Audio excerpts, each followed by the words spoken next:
Co Limited in 2000 to tackle the New Zealand building industry's weather tightness problems. During his work in construction, Steve saw that the standard of workmanship and the knowledge dropped while legal disputes increased. So I'd just like to introduce Steve. Thank you very much.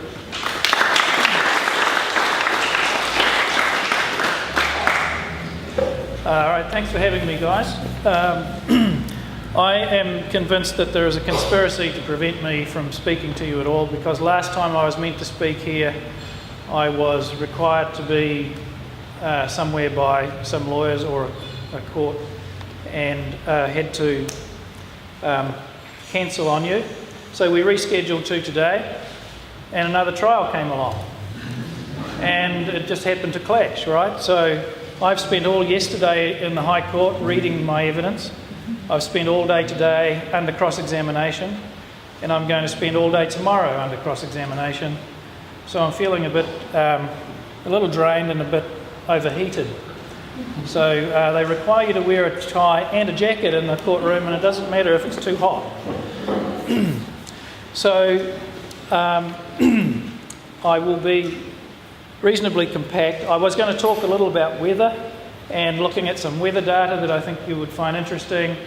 I'm going to skip through that and get straight on to roofs, because that is a topic that I think is quite critical to all of you.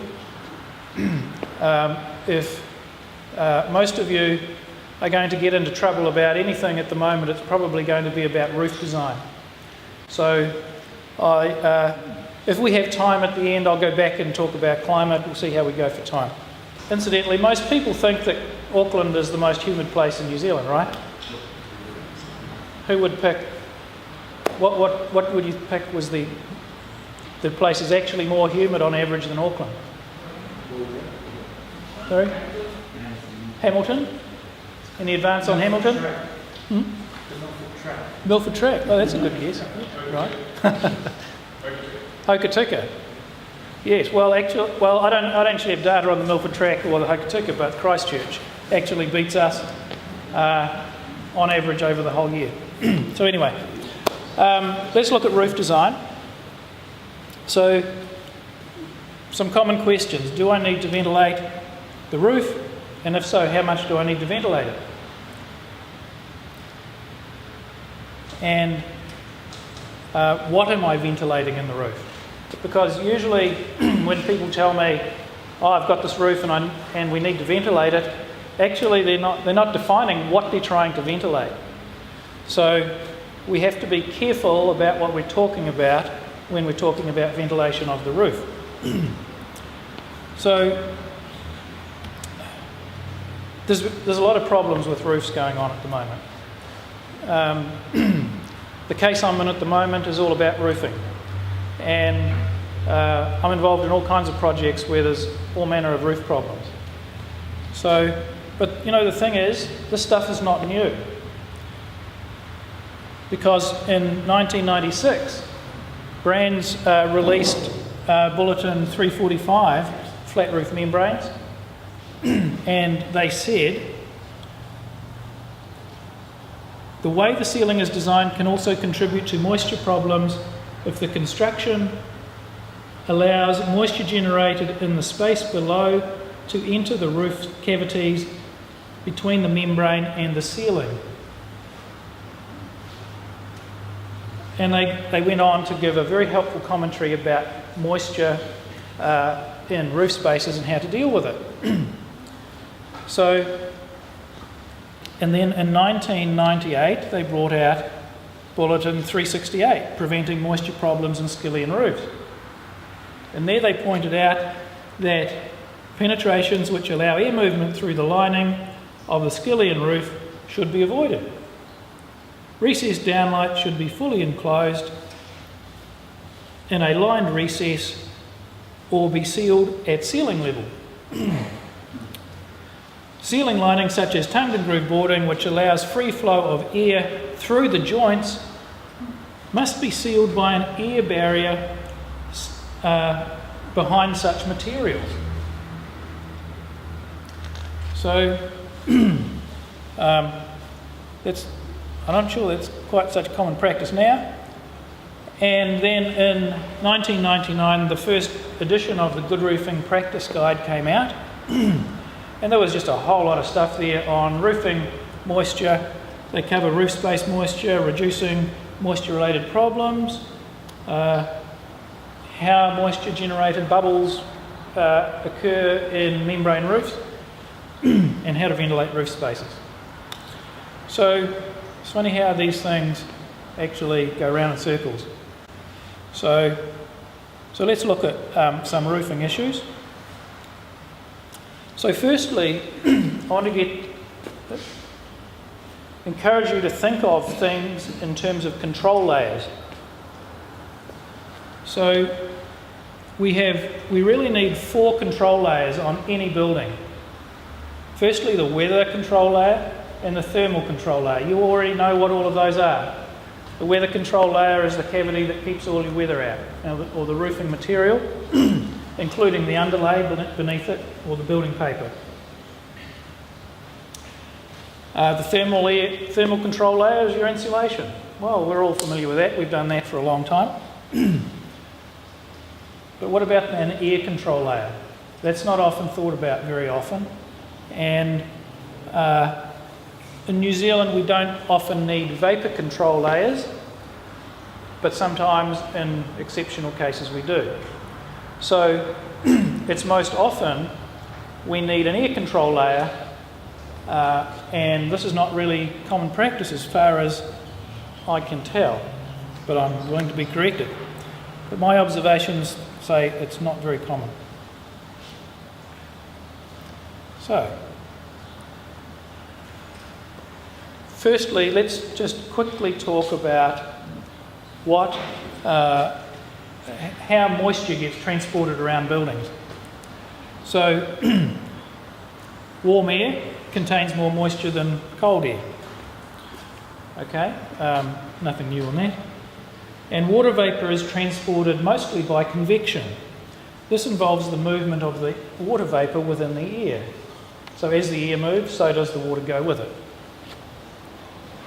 But water vapour also moves by diffusion.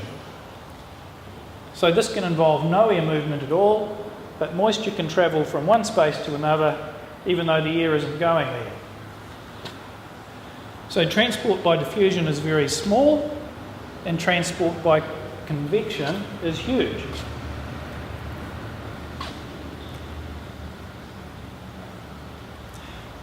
So this is a nice graphical representation of diffusion. We can see that if the blue spots represent a high concentration, or lots of blue spots are a high concentration, and the inside has less blue spots, the vapour wants to move from the higher concentration to the lower concentration, and that's called an inward vapour drive. And the reverse, more water vapour inside, wants to move to the outside where there's a lower concentration.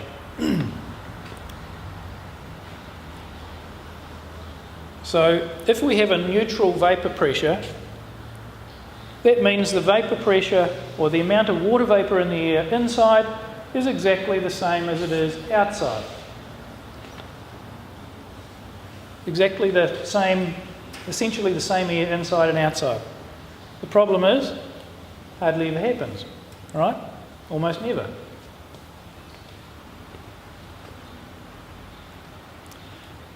So if we have a positive vapour pressure inside, that means the interior is warmer, there's more moisture on the inside air, and it wants to escape to the outside where there's a lower vapour pressure. So this often typically happens in the winter, when it's warmer inside and colder outside.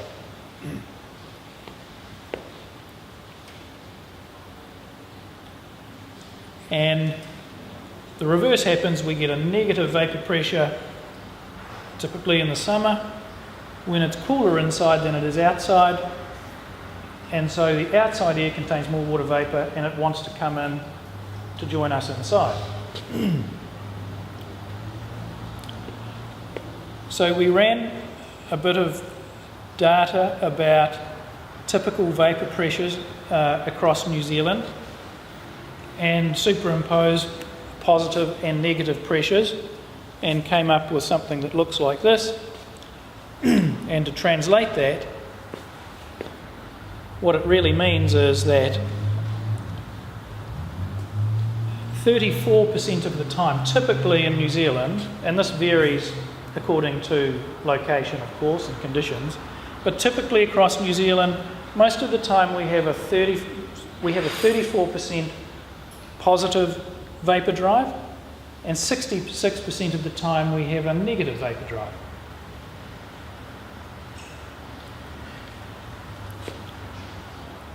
So, let's look at an example of a membrane roof and see how the problems manifest.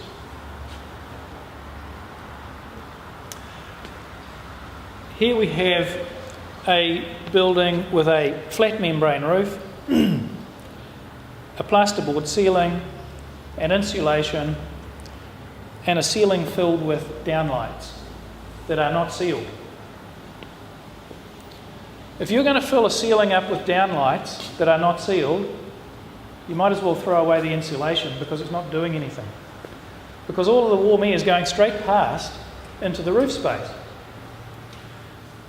So I'm currently dealing with a building where not only are there lots of downlights with air going through into the roof space, but they're pumping the water from the air from the clothes dryer and the bathroom fans into the roof space. Not very good when it's a membrane roof and it's sealed. Now, most people put cute little vents on membrane roofs, but they're not designed to vent out bulk amounts of moisture. They're only there really to prevent blistering of the membrane. So they're not really a bulk moisture transport measure. So if you have a roof like this, you're going to be in big trouble. And the sorts of problems that you can end up with are like this. So here is a look inside a roof, and they have polystrut purlins and mould all along the top chord. That's just one indication of moisture, but it gets worse. Here's another spot. There is a continuous mould cover over the entire top chord, continuous mould cover over all of the plywood, even though it's CCA treated. And there is corrosion on the steel components.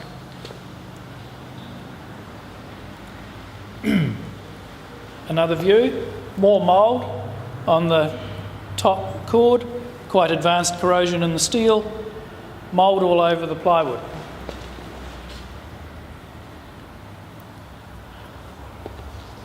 Now here's the money shot, because, look at the amount of mould on that plywood. That's nice, clean, CCA treated plywood that has just turned black. And there's a complete coating of mould all over the top chord. Plus you can see corrosion in the space. And another shot of the plywood with a nice coating of fur on it from mould. So, what's happening? Warm, moist air from inside, travelling up through the ceiling, gets added to by the bathroom fans and other stuff. You've got a nice warm, moist space up there. At night, the roof gets cold. You have a nice cold transition on the plywood. When you have warm space and a cold surface, you get a dew point right along the line of the plywood. And mould grows. Mould will grow anywhere above 80% relative humidity if the conditions are right, depending on conditions. So that's what's happening. Is that not ventilated at all, that roof? to the outside? That is not ventilated at all. Well, there are some of the membrane vents, a few, but they were badly done. Sorry? The bathroom contributes pretty much. Well, quite a lot, but you can't overestimate, how crazy recirculating kitchen fans are. They just recirculate all the moisture into the house, and it all goes up through the light fittings. So,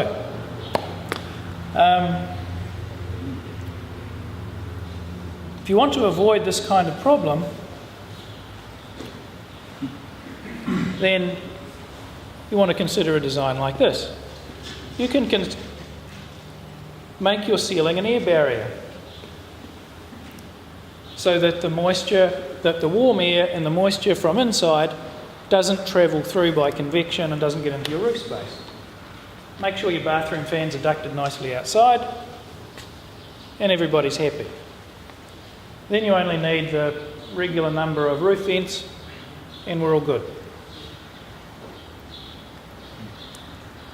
So, here's an example of a couple of roof vents.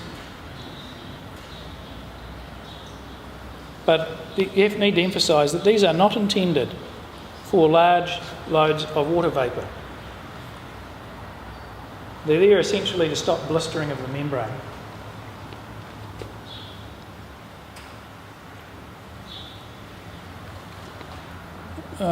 We've got another shot of mouldy plywood. So, let's consider air control layers for a moment. What is an air control layer? Basically, it is anything that effectively prevents the transport or the movement of air from one space to another. It can be plasterboard, stopped. It can be wrap, so long as you tape all of the joints and you tape it to the outside perimeter, but it's got to have no holes. It has to be taped. Continuity in this is everything. So do you use like a foil paper barrier on it? Because when I remember sailors that do the shoulders yes. those things and they grow mould on the edge of the plastic.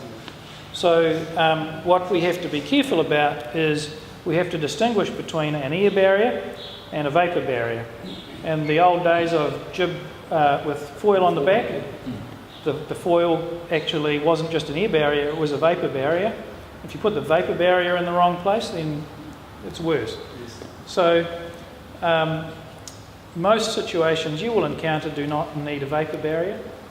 That you may need some vapour control layer, like a coat of oil-based paint is a mild vapour retarder, so it will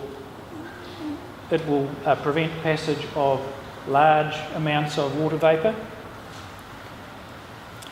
So, small amounts of water vapour if it's just a coat of paint.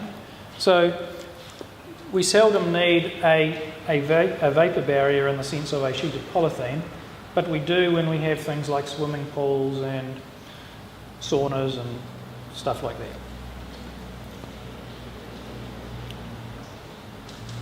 So let's just turn to roof. Let's consider metal roofing. And when I said before, well, actually, what are you ventilating? We have to consider three separate spaces. Firstly, we have the interior space, space 1. Secondly, we have the roof space, space 2. And thirdly, we have that gap, however big that is, between the underside of the steel and the roof underlay. So we need to consider that space separately to the roof space because it can inhibit quite a lot of air movement between the two. So one option is to take this approach. We can put an air control layer on the inside, plasterboard, wrapped, all taped, all stopped, and make sure we haven't got holes everywhere.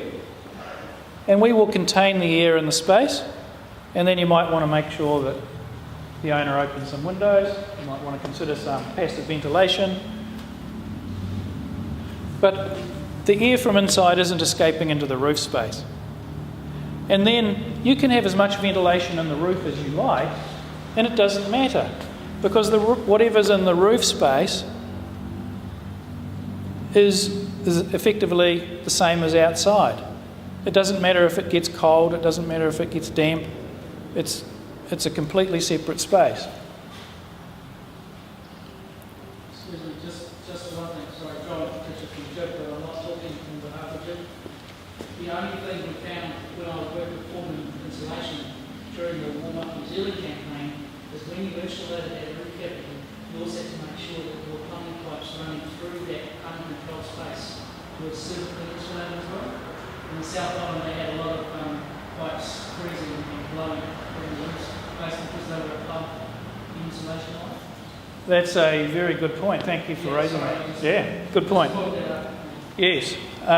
So all your services, so long as they're contained within your insulation area, are probably going to be suitably protected, but anything outside of that won't be. And in the real colder regions, you also have to watch out for plumbing pipes in your walls if they are outside of your insulation. Same problem. That's your traditional 1950s house with a monotile roof with no air blows straight through it because you see through the tiles. Yes. You just go up there and put some insulation on the roof and tiles. Yes. So if you do that though, we live differently than what we did in the 50s. We produce more, we live in warmer homes, we expect more comfort, we create more moisture. So you can have that 1950s home and that's fine, and don't have an air control layer and let all the air go through. But what you need to remember is when you've got your little heater going on here, all your heat is going out into your roof space and outside, and so you're cooling your house faster than you can heat it. So if you want to get the power bill down and be warmer, you might want to try and keep the warm in. And remember, insulation is only good if you stop all the warm air going past it. So, but we also need to think about the space above the underlay on the roof. We can think of roofs just like we think of walls.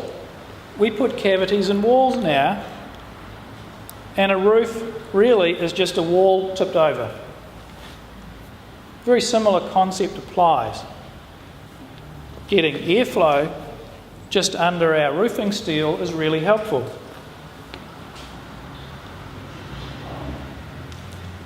And there are various ways that we can do this.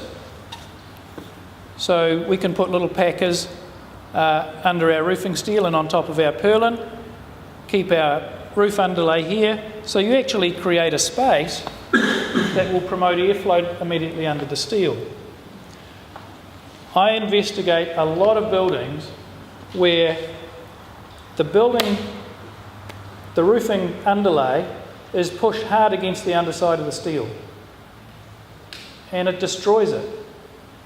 It just, particularly if it's pushed up there by insulation. And the paper is toast in no time. So steel roofs generate a lot of condensation underneath. We need to give it a fair go to get away. You can either do, the paper's there to catch it and help it drain, or to hold it and release it later. But if you've got an airflow, that's all the better. So if you have a skillion roof, I would recommend ventilating that space and having an air control layer here and treating your plasterboard as an air control layer, and don't fill it full of open downlights. Or install closed down lights. We have on the left, we might have a suspended ceiling. Suspended ceilings do not prevent the passage of air. Air goes right past. So that's not doing anything, it's just there for decoration. So you might want to put your air control layer up underneath your insulation to prevent the air just percolating straight through the insulation.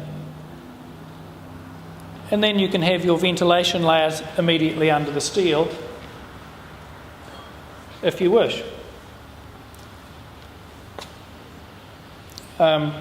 It's not essential, but it's a good practice. So it's a good idea.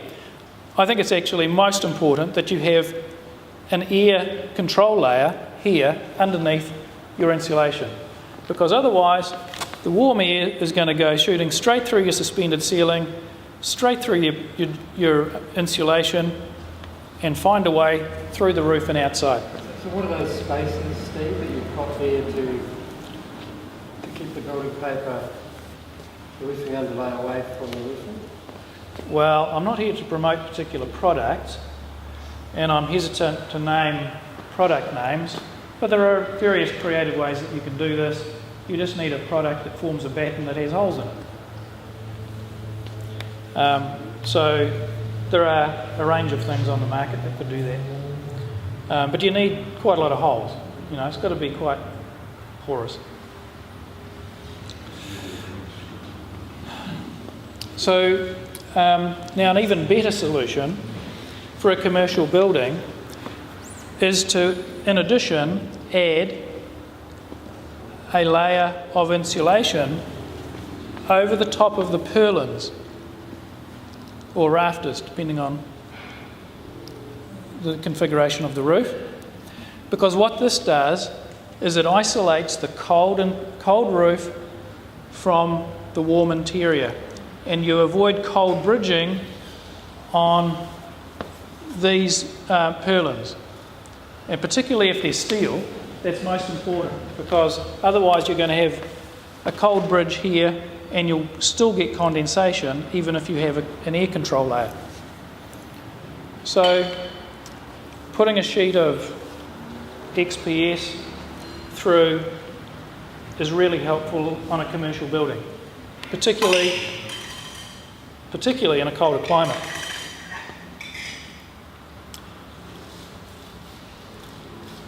Sorry, what is XPS, XPS? polystyrene. Yeah. So XPS is extruded, EPS is expanded.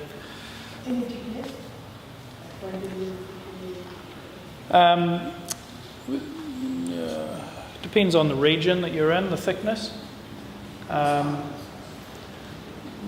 of it starts at 20 mil. Yes. Yeah, you probably 20 millimetres would be the minimum you would go for. It gets a bit hard to handle because it's pretty thin.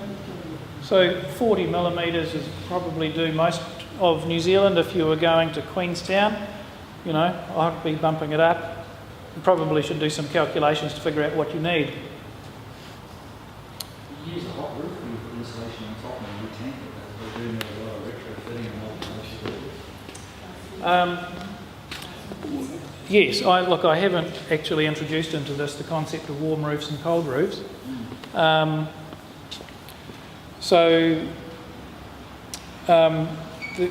concept of a cold roof is that you have all your insulation down here, you have an air control layer and your insulation down here, you let everything above get cold and ventilate it. It doesn't matter that it's cold, it's effectively an outdoor space. So this example shows a warm roof because your roof structure is effectively at the temperature of the interior. And that's why this is helpful. If you're going to keep this warm with the interior, you want to avoid a cold bridge right through that point.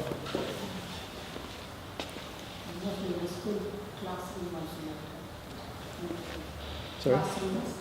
Classrooms, yes. Classrooms get a high moisture load, lots of kids, lots of people, perhaps not so great ventilation, particularly in the new modern learning environments.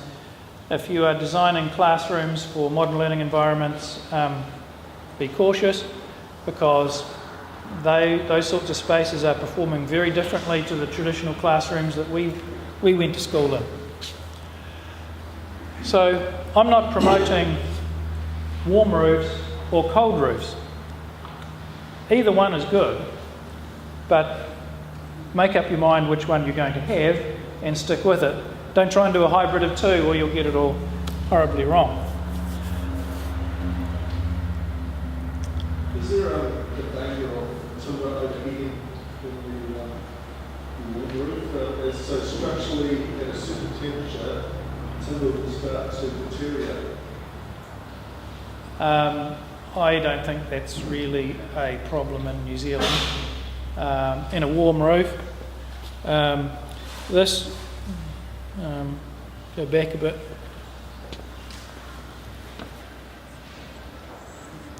This here is going to be, this timber here is going to be a function of the temperature inside. The people inside are going to expire well before the timber has a problem with things being too hot.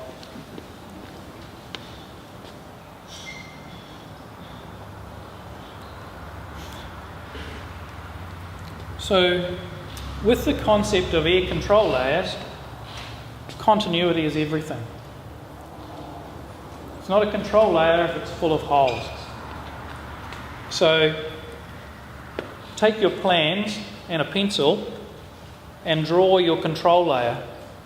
If you have to take the pencil off your page, you've got a hole. I know we don't use pencils anymore, it's very old-fashioned. But it's helpful exercise. Print the plans, put the pencil on. Oops, if I have to stop and take the pencil off, I've got a discontinuity in my control layer. So let's quickly cover off the issue of thermal bridging, which is very topical at the moment, because Brands invented a new word called aggravated thermal bridging. And one would ask, well, what's the difference between that and regular thermal bridging?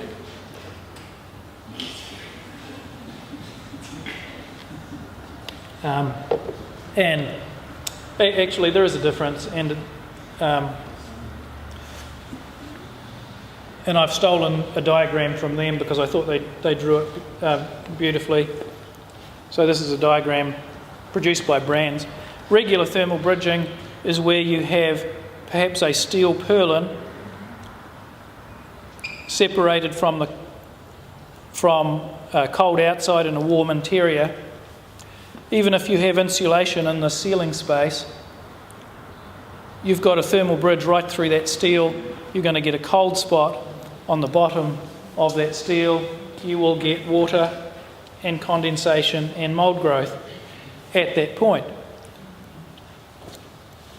So, but that's not as bad as the right-hand situation, because if you take your ceiling lining away from the structure and you keep the warm air down low with no connection to the structure doesn't actually get any warmth from the interior.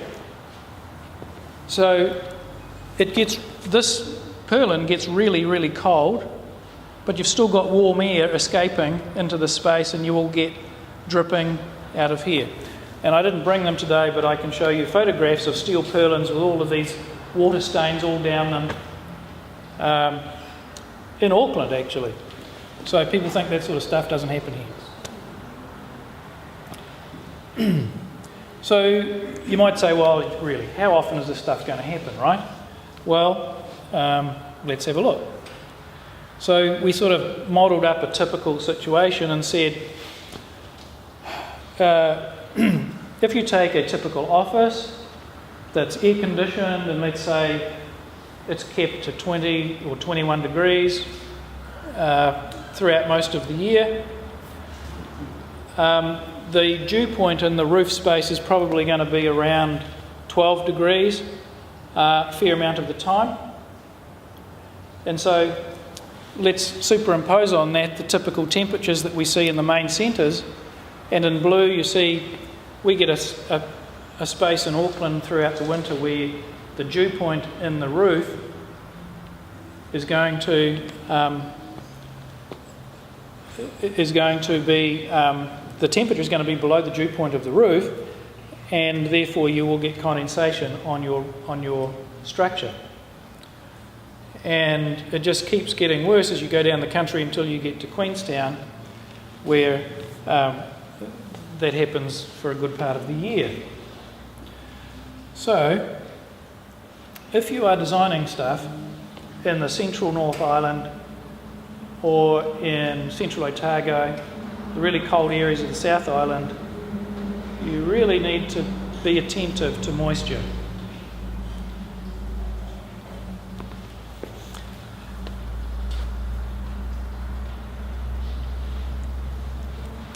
So, when we put everything together, we can end up with remarkable buildings, but you really need to know the climate, and those are the slides that I skipped over. I highly recommend air control layers.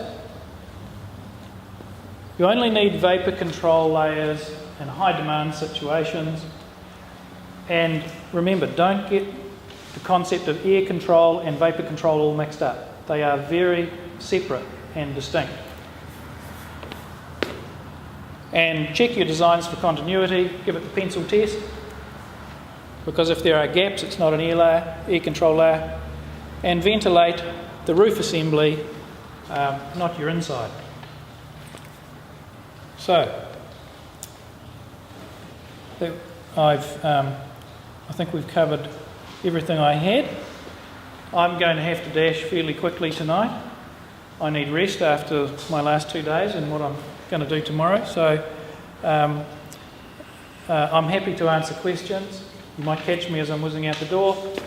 Otherwise, feel free to email me or give me a call if you want more information on this stuff. I'm happy to do that. Great.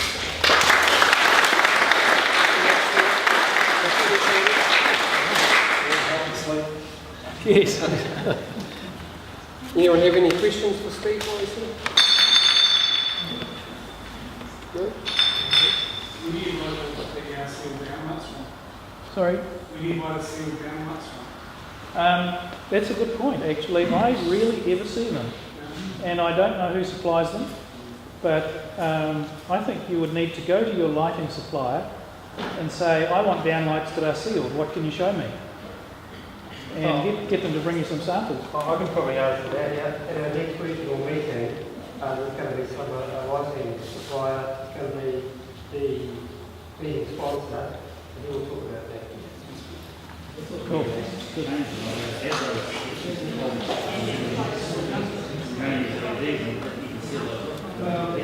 There's a program on TV, like Watchdog, it's called ADNZ Station, something like that.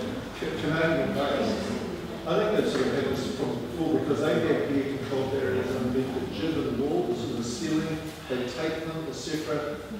Why haven't you been aware of it if Canada has got controls already in place? Yes, that's quite right. So, very good question. Why is this common knowledge in Canada but not here? Well, firstly, people say, oh, Canada's really cold, New Zealand's really warm, we don't have to worry about all that stuff. So that's why I was going to talk about climate. It's not always as warm as what you think. So that's one thing. Secondly, our lives and our houses are changing. Our homes are getting more airtight. We are living in warmer homes, we're having high levels of comfort, and we have more appliances around us that create all sorts of moisture. So our world is changing, and there is design evolution. I've seen some buildings recently where I was asked to look at them for cold thermal bridging issues, and these were buildings for schools, But they were completely different to buildings that were being built for schools 20 years ago. Very different. Very, very big spans, big steel members, lots of opportunities for cold bridging. There's a whole design evolution that is changing the world that we live in, making these problems more of an issue that we need to pay attention to. So we've been able to ignore all this stuff for quite a long time, and now is the time we need to pay more attention to it. So just talking about the retaining roof, and all our roofs being staying on the roof and all that, what sort of ventilation systems do we have to actually feed through the roof? And for a roof So if you were to create, oh darn, I've gone and lost it now. Oops. I know.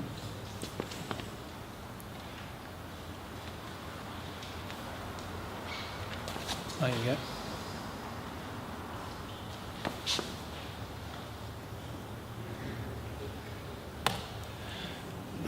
Oops, no, now I've gone right back to the beginning.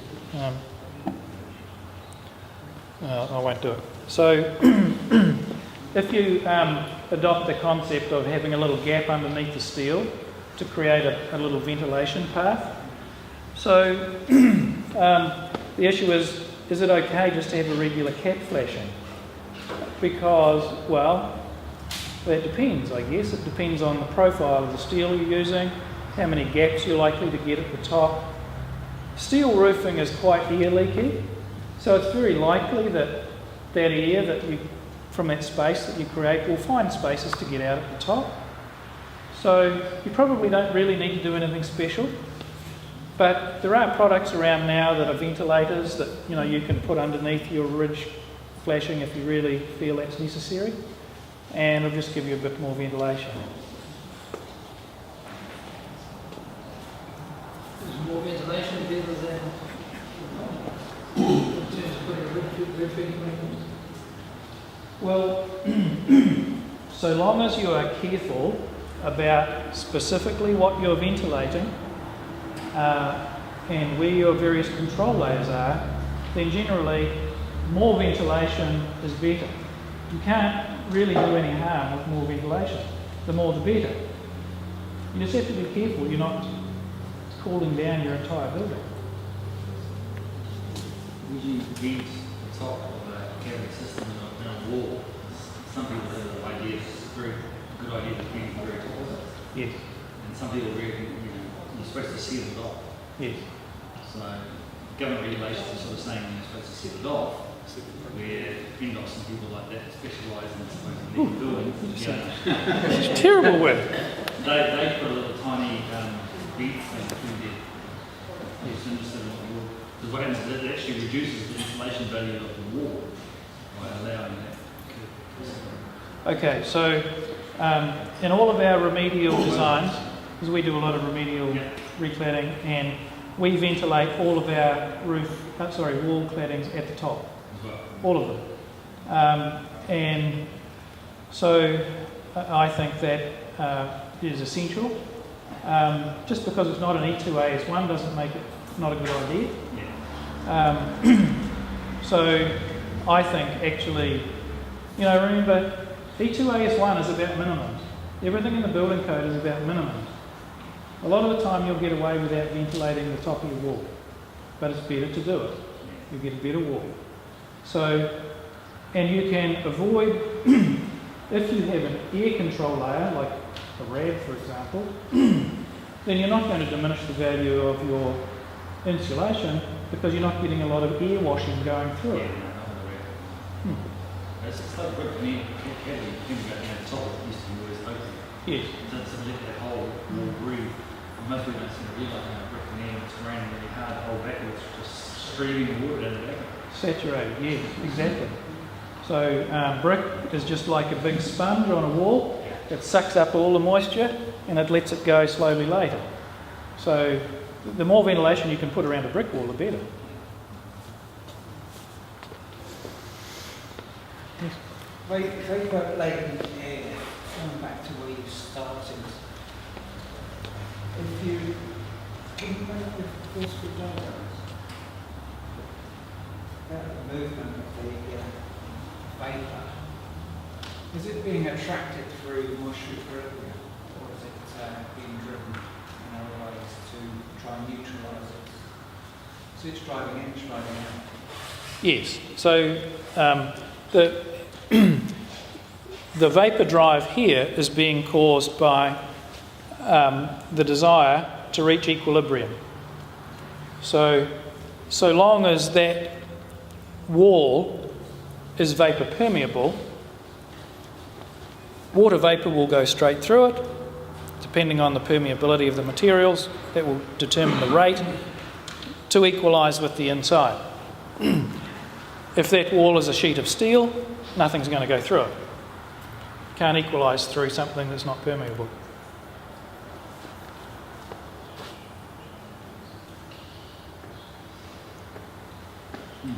Any more questions? Let Steve get on his way. Right, thank you, Steve. Thanks, guys.